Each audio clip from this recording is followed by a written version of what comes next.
C'est l'une des problématiques les plus présentes en Guyane dès lors qu'on parle de délinquance et de sécurité, les violences intrafamiliales, autrement dit, les violences qui se produisent au sein de la famille et du foyer. Elles touchent évidemment les couples mais aussi les enfants. En Guyane, et selon une déclaration de l'ancien procureur de la République, les violences intrafamiliales conduisent à 5 à 6 gardes à vue par jour. Tout un travail doit être fait sur ces violences, avait commenté début 2023 le préfet Thierry Kefelec. Suite au Grenelle des violences conjugales d'il y a 5 ans, un nouveau dispositif a donc été créé.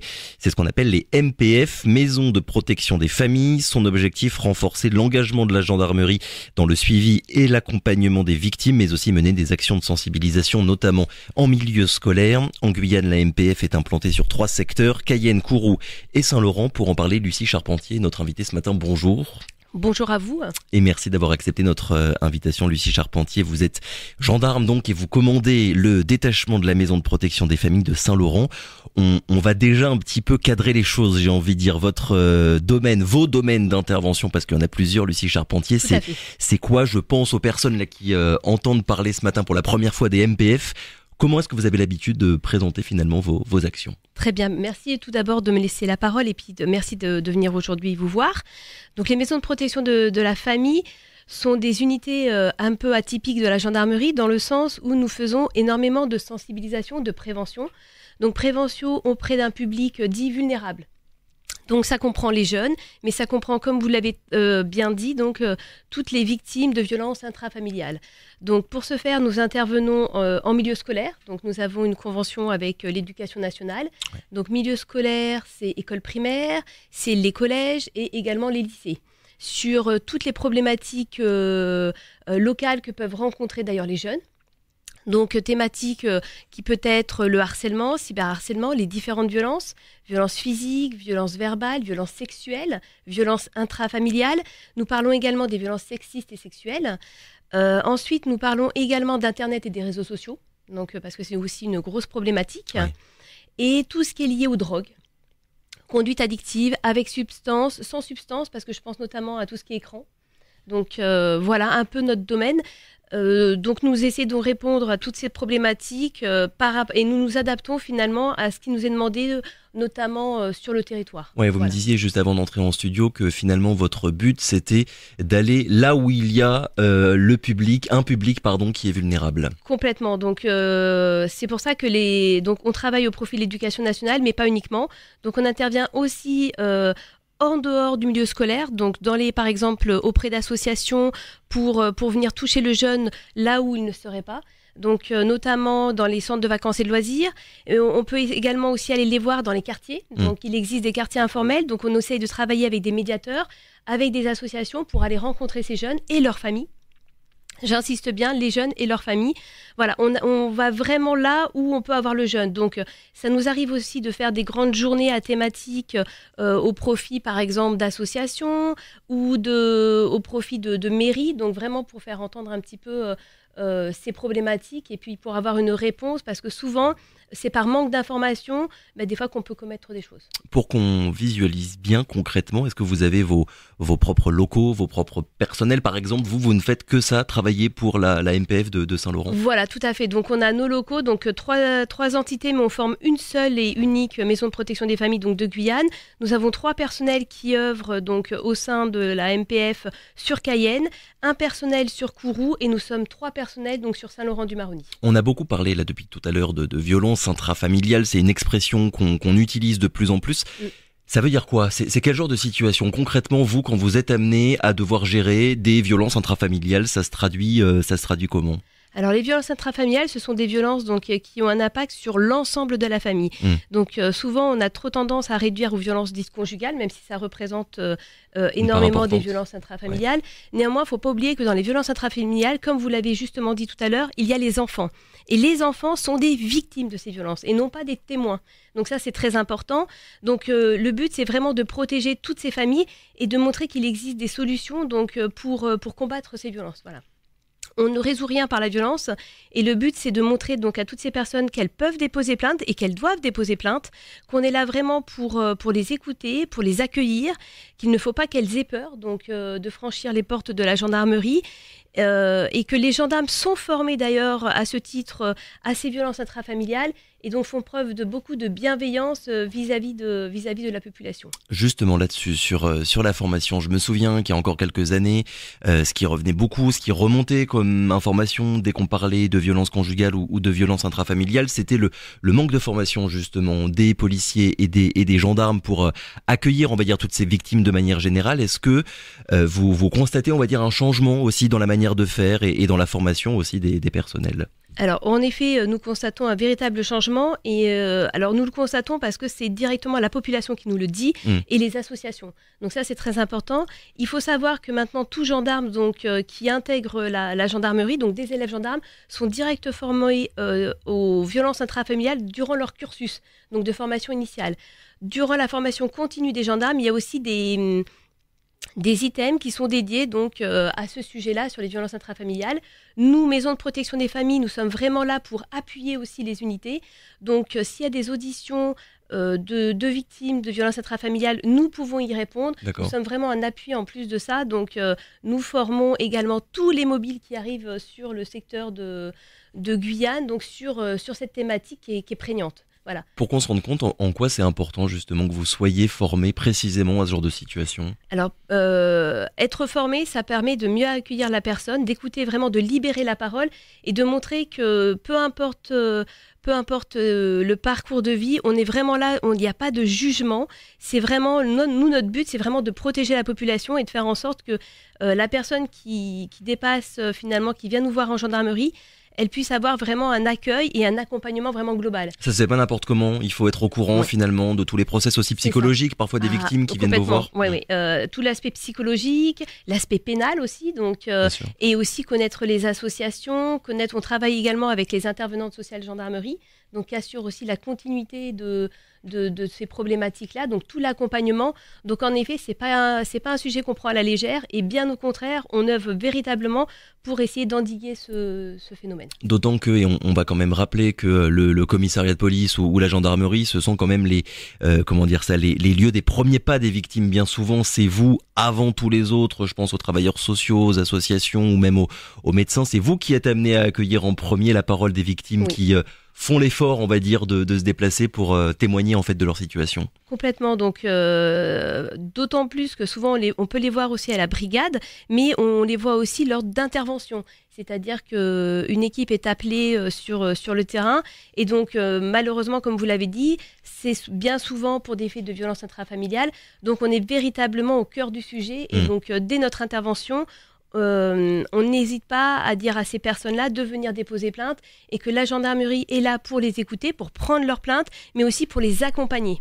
Voilà, ça c'est très important. Il y a vraiment l'accompagnement. C'est un métier difficile que vous faites ? Alors, un métier difficile, oui, parce que on est au service de la population et on donne notre vie pour la population, mais en même temps, un métier enrichissant, parce que c'est vrai qu'il n'y a pas plus beau que finalement de pouvoir aider les gens et de voir véritablement un sourire sur ces personnes-là. J'ai lu que le rôle de la maison de protection des familles, c'était d'avoir une approche globale, ce qui changeait par rapport à la prise en charge classique habituelle des gendarmes, avec un traitement surtout du mise en cause et un point de vue purement judiciaire. Là, maintenant, il y a la possibilité, c'est bien ça, d'agir aussi en amont et d'aider aussi une victime à faire ses premières démarches une fois qu'elle aura quitté la gendarmerie. Complètement, c'est ça. Alors, approche globale, ça se passe même avant le dépôt de plainte. C'est-à-dire que nous, on fait de la sensibilisation. Donc, on invite, par exemple, les personnes qui sont victimes de violences intrafamiliales à venir déposer plainte. Finalement, on leur montre que l'accès à la gendarmerie se fait de manière aisée, qu'il n'y a pas de jugement déjà par rapport à ça et qu'il n'y a pas besoin, par exemple, de certificat médical pour déposer plainte. C'est pas parce qu'on n'a pas la nationalité française qu'on ne peut pas venir déposer plainte en gendarmerie. Donc, plein d'idées reçues, finalement, qu'on démantèle. Ensuite, donc il y a la prise de plainte. La prise de plainte fait avec l'écoute active, la bienveillance et ensuite l'accompagnement, parce qu'on se rend compte que finalement un dépôt de plainte, ça se limite pas au dépôt de plainte. Derrière, la personne, elle a besoin finalement d'un logement, peut-être finalement d'un accompagnement social pour l'aider à se réinsérer dans la vie de tous les jours. Donc là, pour le coup, on travaille vraiment main dans la main avec nos intervenantes sociales gendarmerie. Oui. Donc ils sont là vraiment pour faire l'accompagnement et on travaille aussi beaucoup. Donc un des rôles de la maison de protection des familles, c'est de tisser un réseau partenarial pour faire en sorte de connaître nos partenaires et de pouvoir savoir, par exemple, il y a un hébergement où on peut orienter cette personne-là. Il y a une difficulté dans tel ou tel domaine, vers qui on peut l'orienter. Donc voilà, donc c'est vraiment créer quelque chose de commun avec les associations pour aider la victime. Il en est où d'ailleurs ce travail-là de mise en commun, on va dire, de structuration, c'est un mot aussi qu'on utilise de plus en plus, de tout le réseau, donc concrètement tous les acteurs, les organismes, les associations qui travaillent sur ce sujet-là, ça avance? Ça avance, il en est où? On continue le travail qui a déjà été réalisé, donc on est toujours perfectible, donc le but c'est de tendre vraiment à un accompagnement le plus adéquat possible, mais il faut savoir que ça avance, on travaille main dans la main donc avec les hôpitaux, donc il y a des conventions qui sont passées parce qu'on peut aller prendre les plaintes aussi au niveau des hôpitaux. On travaille aussi avec la protection judiciaire de la jeunesse parce que quand on parle des violences intrafamiliales, il faut aussi englober aussi les auteurs. C'est un tout. Donc, on travaille avec l'ensemble des associations qui permettent des fois l'hébergement de ces personnes, de ces enfants. Donc, voilà, le travail continue. En tout cas, on œuvre véritablement pour faire en sorte que les victimes soient le mieux prises en charge. Vous me disiez tout à l'heure, Lucie Charpentier, aussi que l'intérêt de ces MPF, c'était de changer le regard sur la gendarmerie, le gendarme qui n'est pas là que pour punir finalement. Oui, tout à fait, parce que c'est vrai que quand les jeunes ou les familles croisent un gendarme, c'est attention, tu vas être puni si tu n'es pas sage. Alors moi, je rappelle toujours aux gens que la gendarmerie, elle est là pour protéger la population. Donc c'est vraiment la protection et souvent on a tendance à l'oublier. On fait ce métier parce qu'il nous anime, parce qu'on est convaincu qu'on est là vraiment pour aider la population et donc notre rôle vraiment c'est de protéger et d'aider ces personnes-là. Alors j'aimerais bien qu'on s'arrête sur un autre point, un autre sujet dont on parle aussi de plus en plus en Guyane mais aussi partout ailleurs, c'est tout ce qui se passe en milieu scolaire. Il y a évidemment ici en Guyane toutes ces violences aux abords de l'établissement comme on dit souvent, mais il y a aussi tous les cas de harcèlement scolaire. Pendant longtemps on n'en parlait presque pas. J'ai l'impression que le sujet peu à peu il est en train de faire son petit chemin. Sur toutes ces questions-là, Lucie Charpentier, qu'est-ce que vous faites et vous menez quel genre d'action ? Oui, alors en effet, on fait énormément de sensibilisation, de prévention par rapport à ces thématiques. Donc vous parlez du harcèlement et du cyberharcèlement. Nous intervenons donc auprès des établissements scolaires sur ces thématiques. Nous intervenons soit de manière informative ou soit vraiment de manière réactive, donc par rapport à une situation. Après, nous travaillons aussi main dans la main avec l'éducation nationale parce que eux aussi ont mis en place un dispositif qu'on appelle dispositif phare qui lutte contre le harcèlement et le cyberharcèlement et ils ont des professeurs qui sont formés à cet effet. Donc le but, nous, finalement, c'est de s'allier à eux pour porter le message. Voilà, donc on essaye de réaliser des journées à thème, on essaye de rencontrer les jeunes pour parler de ça, mais toujours dans une approche où vraiment ça va être pour faire prendre conscience aux jeunes du mal que ça peut causer le harcèlement et le cyberharcèlement, vraiment. Et est-ce que vous arrivez à dépasser, on va dire, l'aspect un peu institutionnel de ce genre de mécanisme ? On sait bien voilà que pour toucher, on va dire, un jeune sans mauvais jeu de mots, il faut évidemment gagner sa confiance. Est-ce que c'est quelque chose qui est compliqué à faire de votre côté ? Alors ça se passe bien parce que finalement les jeunes, on crée l'effet de surprise en allant les voir déjà en gendarme et montrant qu'on est là vraiment pour échanger avec eux. Donc il faut savoir que nous, quand on n'intervient pas de manière informative, mais c'est plus de manière préventive. Oui. C'est-à-dire qu'on va vraiment chercher le jeune, chercher le débat, donc on va développer finalement ses compétences psychosociales. Et le but, c'est au travers d'idées reçues qu'il pourrait avoir sur telle ou telle thématique, c'est qu'est-ce que vous en pensez ? Aller chercher la confrontation d'idées pour finalement faire émerger en disant je pensais ça, mais finalement, est-ce que j'ai véritablement la bonne solution ? Voilà, donc c'est vraiment aller chercher au plus profond de lui-même pour que finalement, s'il adopte ce comportement, ça soit lui-même qui l'ait décidé et pas nous qui lui ayons imposé. Comment on détecte, Lucie Charpentier ? Comment vous faites à partir de quels signes vous finissez par vous dire en parlant avec un jeune ou d'ailleurs avec n'importe qui qu'il y a un danger et qu'il faut faire quelque chose ? On parlait des écoles par exemple, vous intervenez pour une intervention en milieu scolaire. Il y a un jeune peut-être qui vient vous voir et qui montre certains signes. À partir de quel moment vous vous dites il y a peut-être quelque chose à creuser ? Alors nous, on intervient donc en matière préventive, mais il est vrai que des fois, on peut détecter des choses. Auquel cas, on va faire remonter l'information au chef d'établissement. S'il y a besoin, il y aura un signalement qui sera fait. Et bien entendu, s'il y a une infraction, un dépôt de plainte sera réalisé. Ça, il n'y a pas de souci là-dessus. Après, souvent, c'est vraiment pour libérer la parole.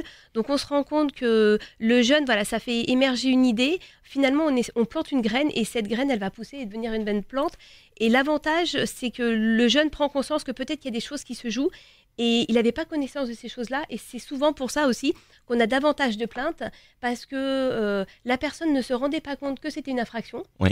Je parle notamment des violences sexuelles pour des classes de primaire, voire de collège. Et au travers de nos sensibilisations, ça permet de faire prendre conscience que non. Par exemple, le corps appartient à la personne, que personne n'a le droit d'y toucher. Et finalement, là, on apprend des choses. Donc, bien entendu, qu'on prend en charge, des signalements sont faits, un dépôt de plainte est réalisé. Enfin, en tout cas, voilà. Le but, c'est vraiment pour ça qu'on est là. Et cette prise de conscience du jeune, on va dire, avec qui vous pouvez parler, elle peut aussi toucher à la fin les familles de manière globale. Vous me disiez que c'était un des sujets finalement qui était particulièrement important pour vous. Complètement. Donc, on touche le jeune, mais c'est vrai qu'on essaye aussi de toucher les familles. Donc, on essaye de faire aussi des sensibilisations, des informations où les parents sont conviés. Alors, c'est plus compliqué parce que chacun a sa vie, il y a l'aspect professionnel. Donc, mais il ne faut pas oublier que l'éducation des enfants passe par les parents et que les parents et les familles ont un rôle à jouer. Donc, nous, on essaye d'œuvrer vraiment pour donner accessible toutes sortes d'informations qui pourraient leur manquer, mais il faut vraiment faire en sorte qu'on puisse travailler avec les parents, parce que sans les familles, finalement, notre action va être limitée. Donc, on voudrait véritablement toucher l'ensemble des familles, ce pourquoi on est aussi aujourd'hui ici, parce que peut-être que pour pouvoir bénéficier d'informations, déjà connaître l'existence des maisons de protection des familles, et pouvoir aborder l'ensemble de ces thématiques. Il y a un manque d'informations, vous trouvez, de manière générale, de connaissances du sujet, Lucie Charpentier? Alors, manque d'informations, en tout cas, on est toujours avide de connaissances. Donc, je pense que les gens ont des connaissances, mais peut-être que ces connaissances peuvent être biaisées. Oui. Peut-être que ces connaissances ne sont pas forcément approfondies. Et puis, c'est vrai qu'entre je pensais ou on m'a dit, voilà. Donc, finalement, la parole du gendarme qui va donner ces informations va peut-être plus légitime. Et nous, vraiment, c'est de pouvoir montrer, voilà ce qui se passe si finalement ça ne se passe pas comme prévu. Parce que là, il y a la sanction. La gendarmerie applique les sanctions, mais il faut savoir qu'avant la sanction, il y a vraiment cette prévention. Et plus on a averti des choses, moins on va les faire. Votre travail, Lucie Charpentier, c'est d'être sur le terrain, finalement, d'avoir une connaissance assez fine de tout ce qui se passe. On parle beaucoup ici en Guyane de violence de manière générale et encore plus de violence intrafamiliale depuis ces dernières années. Est-ce que vous constatez, des situations qui ressemblent aux chiffres qu'on nous donne chaque année? Est-ce que c'est aussi grave que ça, ou bien il faut aussi un peu dédramatiser les choses en disant on peut collectivement faire quelque chose et arriver à faire en sorte que progressivement ces chiffres réduisent dans les années qui viennent? Alors, quand on parle de violence, bien entendu qu'il y a de la violence, mais comme de partout, je dirais. Donc, la violence a toujours existé. Donc, que ce soit avant, que ce soit maintenant et que ce soit même après. Après, le but, notre rôle, c'est vraiment d'essayer de faire prendre conscience aux gens que finalement, on peut faire différemment. Donc, que la violence ne résout rien. Et qu'en effet, en étant bien armé, finalement, il faut avoir une boîte à outils et voir comment on peut faire différemment. Donc, par le dialogue, par l'écoute. Parce que c'est vrai qu'on n'a pas appris finalement, c'est souvent ça. Donc nous, on essaie de montrer aux gens qui sont capables d'adopter des comportements différents et on y croit parce que de toute manière, on est dans ces unités parce qu'on croit en ces choses-là. Donc moi, je suis convaincue que la population est tout à fait à même de comprendre qu'en effet, pour lutter contre cette violence, plus on sera instruit, plus on sera partagés les uns et les autres et puis travailler de manière coordonnée. Et mieux on arrivera à atteindre l'objectif qui est d'endiguer ce phénomène de violence, mais qui est présent de partout. Bien sûr, dernière question, évidemment les MPF sont des unités nationales qui existent partout en France. Est-ce que sur les problématiques, vous êtes amené à vous adapter à des situations qu'on observe plus ici en Guyane? Je pense notamment à la circulation des armes par exemple et au fait que beaucoup de jeunes sont déscolarisés. Oui, alors complètement ça. Notre point fort au niveau des maisons de protection des familles, c'est qu'on s'adapte vraiment aux problématiques locales. Donc dès cette année, nous avons été sollicités pour travailler sur l'usage des armes. Donc on travaille en lien avec différentes associations pour créer un support et pour créer aussi peut-être des supports ludiques pour travailler là-dessus. Donc oui, en effet, dès cette année, nous proposons d'ailleurs aux classes de 3e des interventions sur l'usage des armes. C'est quoi une arme? Finalement aussi, parler aussi de l'idée reçue sur une arme, ça sert à se protéger. On se rend compte que non, pas du tout. Souvent, les chiffres l'ont montré qu'une arme au sein de la cellule familiale, ça va créer beaucoup plus d'accidents, beaucoup plus de drames, finalement, que ça va aider. Donc ça, le but, c'est vraiment d'en parler avec les gens et de leur montrer que non, on ne va pas régler la situation via une arme. Lucie Charpentier, merci beaucoup d'avoir été avec nous ce matin. Est-ce qu'il y a d'ailleurs, avant que vous partiez, un numéro, une adresse, s'il y a des personnes qui vous écoutent et qui ont envie d'entrer en contact avec vous? Oui, complètement. Alors, je peux vous laisser l'adresse mail. Donc, c'est mpf.comgend, gf, donc Guyane française, @gendarmerie.intérieur.gouv.fr. Ou alors vous tapez MPF dans Google et je suppose que l'adresse mail arrive assez rapidement. Et même à l'unité, vous demandez la maison de protection des familles et ils sauront vous orienter, il n'y a pas de souci. Le message est passé, merci beaucoup. Merci beaucoup à vous, merci de nous avoir accueillis aujourd'hui. À très bientôt, au revoir.